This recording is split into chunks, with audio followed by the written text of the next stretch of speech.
ఓం శ్రీ మాత్రే నమః. ఓం శ్రీ గురుభ్యో నమః. అందరికీ నమస్కారం అండి.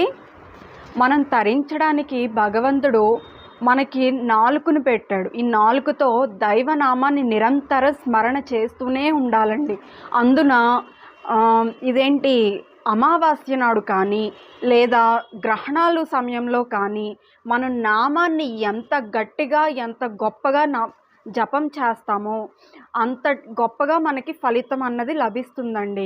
అంటే గ్రహణ సమయంలో కానీ అమావాస్య రోజు కానీ ఒక నామం శివనామం ఉందనుకోండి, శివ శివ అని అంటే ఆ సమయంలో జపించినట్లయితే 1000 సార్లు జపించినటువంటి ఫలం మనకు లభిస్తుంది. మనకి ఇంతకంటే ఇంకా గొప్ప అవకాశం ఇంకేముంది చెప్పండి. కాబట్టి మనమందరం కూడా దైవనామాన్ని స్మరణ చేస్తూ మనమందరం తరించడానికి ఒక అద్భుతమైన అవకాశం అండి. ఈ అవకాశాన్ని దయచేసి ఎవ్వరూ వదులుకోవద్దు. గ్రహణాలు అమావాస్యలు అస్తమాను వస్తూనే ఉంటాయి. కాబట్టి ఈ గొప్ప అవకాశాలను అయితే ఎవ్వరూ వదులుకోకండి. మనమందరం కూడా పాపాలతో మరిగిపోతూ ఉన్నాం. మనకు తెలిసి కొన్ని పాపాలు చేసుకుంటున్నాం, తెలియక కొన్ని పాపాలు చేసుకుంటున్నాం. వాటి నుండి మనం బయట పడాలి అంటే ఖచ్చితంగా దైవనామం ఒక్కటే మనకు దిక్కండి. అది మన పురాణాలు చెప్తున్నాయి, మన శాస్త్రాలు చెప్తున్నాయి.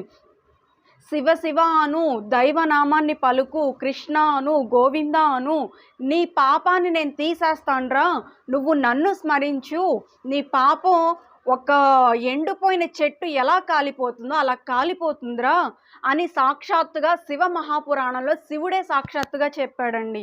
ఇంతకంటే గొప్ప అవకాశం ఇంకేముంటుంది చెప్పండి. బ్రహ్మహత్య పాతకం, గోహత్య చేసిన పాతకంతో సహా ఎంత ఎంత దారుణమైన పాతకానన్నా సరే మనం దైవనామాన్ని జపించి మనం తొలగించుకోవచ్చు. భగవంతుడు మనకి ఈ స్వరపేటికని ఇచ్చాడు, ఈ గొప్ప నాలుకని ఇచ్చాడు.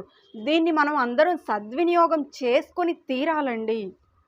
ఎందుకంటే మనం పాపాలతో అలా మరిగిపోతూ ఉంటే, మగ్గిపోతూ ఉంటే ఇంకెప్పటికండి మనకి ముక్తి దొరికేది? ఒక్కసారి ఆలోచించండి.